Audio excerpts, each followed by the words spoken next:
All right. Welcome to Biohacking Beauty, where we unpack the science behind skin longevity and give you practical tools to reverse aging without fluff. I'm Amitai Eshel, co-founder of Young Goose Skincare, and I am joined today by my co-founder and longtime partner in both science and life, Anastasia Khojaiva. And I'm sure people will notice it's because every time you're on the podcast studio is significantly more impressive than... Yes, I have much higher standards, Exactly, that is correct. So in science and in life. Yeah, and all of the above. I'm setting the standard around here. So thank you, Amitai. I'm really looking forward to today's topic. If you've ever noticed dark spots that seem to stick around no matter what, this is for you. Pigmentation isn't just cosmetic. It's often a reflection of underlying cellular stress. So by the end of this episode, we'll walk you through a protocol that uses longevity science to restore and maintain an even, healthy skin tone. And yes, listeners, don't forget to get...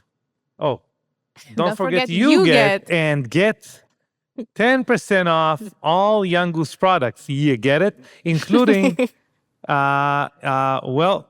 just the need, bundles you know and what? everything. Everything. Anyway, I botched that. Guys, if you want to get 10% off, go to younggoose.com, use podcast 10, and at younggoose.com. At younggoose.com, and you get 10% off. 10% off. Anyway. And before we start, I'd love to share a listener's review. And I this is not Amitai's favorite part to brag. I mean, reading the reviews I like, but I have to do it because you don't do it. Not in front of everyone, yeah. Lovely person that goes by Puppy Kittens. It's true. Left this sweet review. Love every product from Young Goose I've tried and diving into the education behind them through this podcast. Thank you, Amitai and Anastasia. I am a fan. My face is glowing, and I'm excited to follow you on the skin biohacking journey. Thank you so much. Look what you did. You made me read a review. Anyway, we appreciate it. We love you. That's how we can reach more people and help more skins stay younger. Anyway, let's start with the basics. What exactly is pigmentation, and why does it seem to get worse as we age? For sure. So pigmentation or hyperpigmentation occurs when melanocytes produce excess melanin. It can show up as sunspots, melasma, or post-inflammatory marks from acne or injury. Sun exposure is a major trigger, but hormones, medication, inflammation, and oxidative stress also play a major role. So as we age, our skin's ability to regulate melanin production declines, making pigmentation more persistent. And on a cellular level, UV exposure and inflammation activate tyrosinase, the enzyme that drives melanin production. So that is the enzyme that stimulates this pigment cells, which again work less evenly as we age. From that, dopaquinone is formed. Okay, so dopaquinone is then converted into different types of melanin. Aging cells accumulate oxidative stress or an oxidative load, which further stimulates the process, especially through, if anyone wants to do like a deep dive, especially through WNT beta, and to some extent, if you're talking about conditions that, let's say, like vitiligo or something like that, through something called JAK-STAT, JAK-STAT. So if anyone is in that category, this is a different podcast, but just take a look at the relationship with something called JAK-STAT, which is a different signaling pathway, but mainly through WNT beta. And in deeper skin tones, post-inflammatory hyperpigmentation can linger for months. That's what actually happens to myself. Yeah. So there is a misconception that pigmentation is only about sun damage. But if you ignore the aging and inflammatory mechanisms behind it, you'll see rebound spots again and again. So the real fix requires addressing both external triggers and internal imbalances. Yeah, I would say start by tracking your pigmentation. So I would log when spots appear. So after sun, acne, or hormonal changes, like Yeah. either your menstrual cycle or if you're doing a hormonal therapy, for Yeah, example. to identify like constant triggers. Exactly. Yeah. You could take weekly photos. You do want to make sure that they're under consistent lighting because that really is affecting Yeah. the ability to track results when we're talking about pigmentation. But yeah, that's kind of what I would do to start. For sure. And you actually mentioned like hormonal imbalances and menstrual cycle. And yeah, there are certain phases where prostaglandins go up and they make your skin much more photosensitive. And there are other things too, Yeah, I would going on actually, internally. Yeah. I would actually say, and maybe we want to get back to get into it like a little bit later. Mhm. But I think there is a very big undiscussed issue Mhm. right now with people who are undergoing hormone replacement therapy and are using estrogen creams on their face because estrogen actually stimulates WNT beta. So Mhm. technically speaking, there is a subset of people that have hyperpigmentation and are unaware that the reason, the driver of that is their estrogen cream that they apply on Yeah, their face, because no one estradiol. talks about it. Instagram definitely doesn't talk about it when they, quote a study about estrogen creams on A the lot of face. people ask me if we're ever going to do estradiol cream, like a lot. Well, for that is one of the reasons why I think it's a tricky one. For sure. And, we have friends in the industry that have their own estradiol cream. So we're not saying those, are bad for you or anything like that. But it's No. important to mitigate Mhm. the extra photosensitivity for sure. Yeah. So to get into some of the ways that is the foundation kind of like of pigmentation management, that would be SPF. So, why is it essential? That's a good question. Are you asking it because you're the one that makes sure I apply it every time? Anyway, so Yeah, I'm literally running after Amitai with the SPF everywhere, and we have it like in our car, by the door, yeah, in his gym bag. Yeah. well, that is because UV exposure is the most consistent driver of melanin production. Okay, so UVA and UVB rays damage DNA.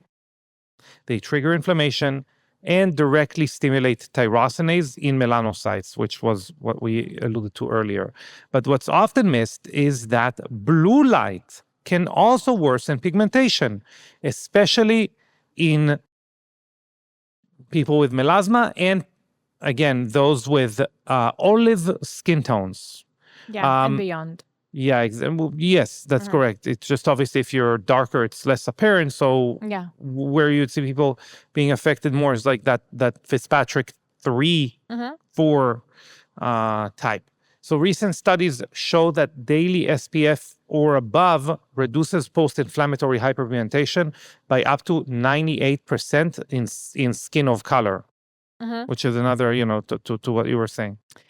Yeah. So, and also SPF doesn't just block rays, it acts upstream in the melanin production pathway. So, formulations containing physical blockers like zinc oxide and anti inflammatory agents like iron oxide, like our BioShield SPF 40. Shout out to our BioShield Shout out. SPF 40.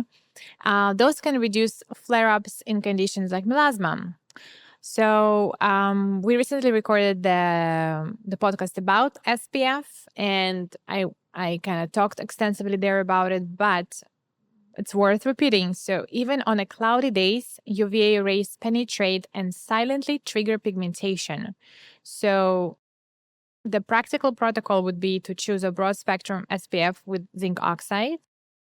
Apply a good layer. Make sure that your skin is covered. For ours, Bioshield SPF 40 is kind of like one finger worth because of our special type of zinc oxide that we use, which is micronized. So you get full coverage with less product. For some other conventional zinc oxide, you will need 2 or 3 fingers worth of full fingers to cover your face and neck. And then when we're talking about physical sunscreens, remember that the reason they're called physicals because they're physically shielding your skin. So when they're on your skin, that's when they deflect the rays. So for whatever reason, you worked out, you sweated out, you washed your face, it's no longer there. It's not like chemical that absorbs. Which is a good thing. But you got to re-up if it's no longer on your face. Yeah. So, but the good thing is that it stays there if you are not. Yeah. Yeah. Anyway, let's move into the second tier, if you would, which is skincare ingredients. So I would say, the way that we thought to do this podcast behind the scenes here is that we said, let's start with what you kind of have to do. And then we can go further out, like what you can do. And even we're going to have a third tier, no spoilers here, but we're going to talk about what you can do even more. But for now, let's talk about like skincare and skincare ingredients and what you want to. Yeah. So let's do it. Let's split this into like classic pigment regulators, deeper acting longevity molecules, and maybe some honorable mentions. Okay, let's do it. So I'll start with the well-researched lightening agents. So there are something that we recommend would be lipid-based vitamin C, like THDA, which is a staple. I loved how Dave Asprey, you told him about it. It blew his mind. Yes. THDA. All the estheticians felt so smart. We got so many messages of like, I can't believe he doesn't know what is THDA. Yeah. Well, THDA is a stable form of vitamin C, lipid soluble, and it inhibits tyrosinase and reduces oxidative stress. So studies show it performs on par with hydroquinone for some users, with far fewer side effects. Another great addition will be ergothioneine, that addresses hyperpigmentation by inhibiting melanin synthesis and neutralizing reactive oxygen species. Yeah, there's also another thing, which is kojic acid, which directly blocks tyrosinase, right? So before we talked about, so this is a little bit different than vitamin C or ergothioneine, and it's especially useful for post-acne marks. So that would be for that. Azelaic acid is another one that's clinically shown to be comparable to hydroquinone, but that would be especially for darker skin types. So actually lighter skin types, there was a study with azelaic acid, antioxidants, which I can't remember right now which one they were, and placebo. And actually azelaic acid did not perform better than placebo with Caucasian skin. So there's a lot of hype around it on the worldwide internet, but it's important to know that it's not that effective for lighter skin types. Yeah, that's a good point. Yes. Well, speaking of hydroquinone that you mentioned. Or even olive skin types, by the way. Like you need to be like darker, yeah. Yeah, I'm definitely the kind of olive skin type. Yeah. Well, I want to talk a little bit about hydroquinone. You're more like a grape than an olive because you're also so plump and... Olives are plump too. Never mind. I tried to make a joke. I Yeah, know. go ahead. I'm definitely not a raisin. No. That's what you were trying to compare. Well, third time I'll try to speak about the hydroquinone here. Yeah. Once it was considered the golden standard, but unfortunately it can lead to rebound pigmentation and irritation if overused. So it makes it less favored for long-term use. We can talk about resveratrol, which is a potent antioxidant from sources like grapes, which also inhibits tyrosinase while reducing inflammation, making it preferred over hydroquinone for sensitive skin or just long-term due to like lower irritation risks. And it also has added anti-aging benefits. I think all the biohackers will know about resveratrol. And resveratrol actually pretty mainstream with some mainstream skincare companies using it. So it's definitely not news really in longevity field. Then speaking of azelaic acid, that could be better for acne-related hyperpigmentation. And kojic acid that you talked about is great for spot fading for the non-sensitive skin types. Yeah. So there's another one, another acid to add, tranexamic acid or licorice root extract. Those are plant-based options that offer multi-pathway inhibition without side effects. Actually, loved your episode with Nerida Joy back in the day, a couple of months back. Shout out to Nerida Joy. Yeah, so she really likes licorice root extract. Yeah. If you don't know Nerida Joy, she's a go-to facialist for celebrities, and she was on our podcast. Yeah, I loved that podcast episode. So the ingredients, that we talked about, they kind of like a lot of the times are, good alternatives to hydroquinone. And then also don't overlook gentle exfoliators like glycolic acid and retinol, which those, as you probably know, accelerate skin turnover as well. all right. Now let's go a little bit deeper. Okay. So NAD, especially our NAD apex, has been shown to reduce pigmentation by regulating melanocyte activity via, as you said before, actually you didn't say it on this podcast. Was it different? Podcast. Anyway, via cyclic AMP, CAMP, and that pathway that I mentioned before, which is called WNT beta.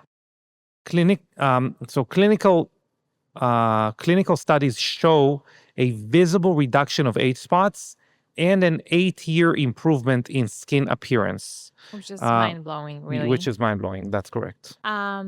I want to say that Spermidine complements this by enhancing autophagy. It helps skin clear out damaged cellular components and reduce the chronic inflammation, a driver of pigmentation. Studies show Spermidine supports healthy melanin synthesis while boosting collagen and skin barrier strength. Yes, and I would say that Spermidine also clears senescent cells, and one of the most susceptible cells to develop senescence is melanocytes. So there is an added longevity type bonus there. I would think about it this way. Lighteners, which we talked about, those acids, vitamin C, THDA, all of that, they remove excess, not access, excess. Longevity molecules prevent it from building back up, if you would. NAD, for example, supports DNA repair. It supports mitochondrial function. Spermidines clears out cellular waste, senescent cells, gives our skin the environment that it needs to heal evenly. So it's important, I think it's important to kind of combine everything. You mentioned ergothioneine. So ergothioneine is an incredible, actually it kind of does both. Ergothioneine is incredible. It also acts on kind of the first section, which is removing excess and providing a more youthful environment, if you would. So maybe, Anastasia, let's talk about the protocol. How does a protocol look like? Okay, well, an easy 3-step skincare protocol could be you guys apply serum with ergothioneine and or THDA, vitamin C morning and night. So ergothioneine, for those of you that use Young Goose, we have ergothioneine in our Youth Reset, Youth Daily. We have it in all of our youth products, really. Ladder. Yeah. But as far as like a serum, it would be Youth Reset, right? Yeah, but you can also use ladder serum. Yeah.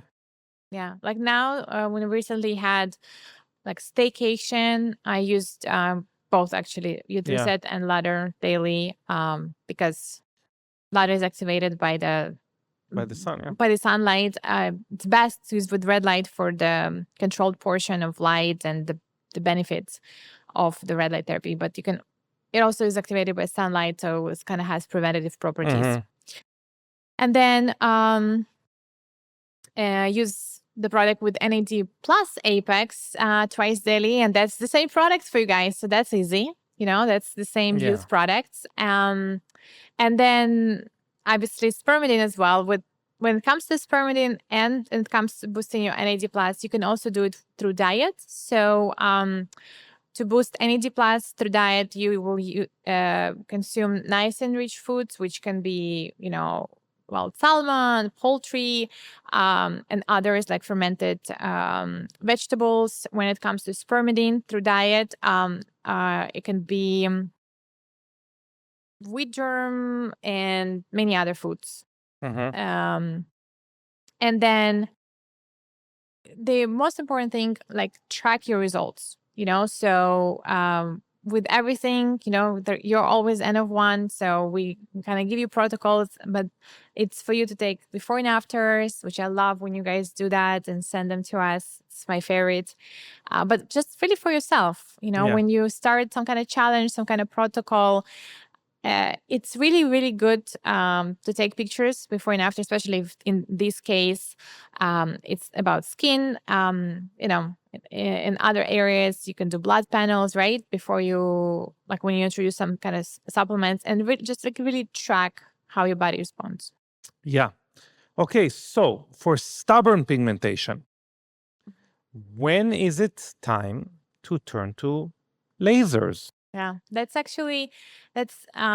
I'm really glad you asked. So lasers work by breaking up melanin clusters so your body can remove them naturally. Picosecond lasers like 730 nanometers titanium sapphire leading the field with close to 90, they say 88% efficacy in melasma and dermal pigmentation. There are other lasers that have higher nanometers, like, Like 1064. Nd:YAG laser. Yes. Those are ideal for deeper lesions, and IPL works for more superficial spots. Okay, so what's important in matching the technology to your skin type? Like, how do I'm obviously asking like a question. I'm trying to lead the discussion here, but how should people make decisions according to their skin type and the type of laser? Yeah.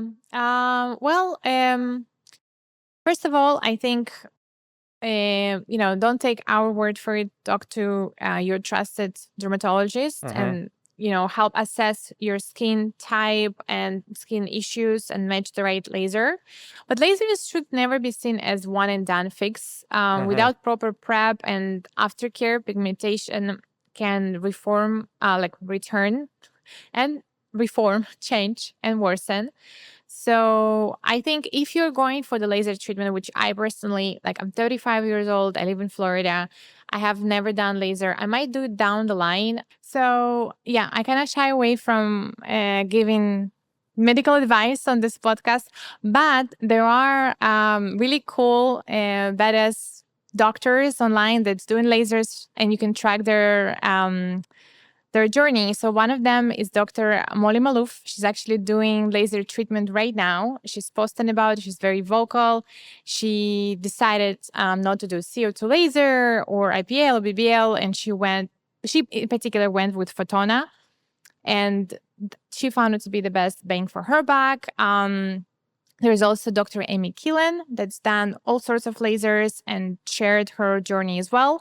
You can find her reels about it. Yeah. I'm not sure, but I think Photona is Nd:YAG. Photona is like is a brand name, but I think it's an Nd:YAG laser. But in any case, could be. Got it. The point that I was trying to make, that lasers are just kind of like, we asked the question, okay, when should you go to lasers and should you go to lasers? And I think it's a very personal choice. But if you do decide to go for laser. Just know that you have to do extensive prep, you have to prepare your skin, and you have to do extensive aftercare. So that's really what you will help you support the post-treatment barrier support for best outcomes. And Beforehand, 2 to 4 weeks with a tyrosinase inhibitor, which we mentioned here. 2 to 4 weeks for sure. If you're not using NAD precursors and spermidine, that would be I would think, almost mandatory. Sunblock, which we mentioned here. Definitely try to find a way to incorporate ergothioneine because it covers so many bases. Whether it is through using our products or using it orally by a company like Quicksilver Scientific, I would really up my ergothioneine game. Yeah. And I think it's important to find a doctor that specializes in your skin type, which normally I think it's overhyped. Like if it would be an internist or if it would be whatever. But when we talk about lasers, when we talk about light absorbs completely differently in different skin types. So an aesthetic doctor that specializes in light-based, light-emitting medical devices like lasers or BBL is by the way, broadband light. IPL, intense pulsed light, any of those things. We have heard horror stories when doctors just didn't know how to deal with a specific skin type or skin tone. So go for ones that have a lot of experience with that. Yeah. And there are also like very different regulations per state of who can perform laser. It's not even always a doctor. Yeah. But regardless, you just really, I think that's really a good piece of advice to find somebody who lives and breathes lasers, and the most really but ask they a still lot need of to breathe oxygen. really ask a lot of questions. How often do they do laser treatment? See before and afters. Try to collect some references, because if laser goes wrong, that could be a very permanent damage. But we've also seen really good results from laser, whether it's thinning out your skin long term and what it does. I'm not going to go there now. But as Amitai said, I think if you find the right provider, if you really take it, as Amitai often says, be the Tom Brady of laser treatment. Like really come prepared, train your skin, be just very diligent and disciplined with supplements along the way, protection, really protect your skin from the sun afterwards, obviously. I mean, I think it's easy for me to say, oh, I've never done lasers. I'm 35 years old, which I also have never had serious pigmentation or melasma. And I do work hard to avoid that and prevent it. But if I maybe was somebody who, let's say during my pregnancy, has gotten the mask of pregnancy, which is, melasma, I was really suffering, maybe I would have turned to laser. And if I did, this is what I would do. Like I would really find the right provider and just provide myself the best condition to succeed by, caring for it before and after. Amen. I think this low is inflammatory diet. Yeah. I'll give you one supplement that I think would be important, which would be a company called Glycidin, which is a form of antioxidant. You can buy it on Amazon.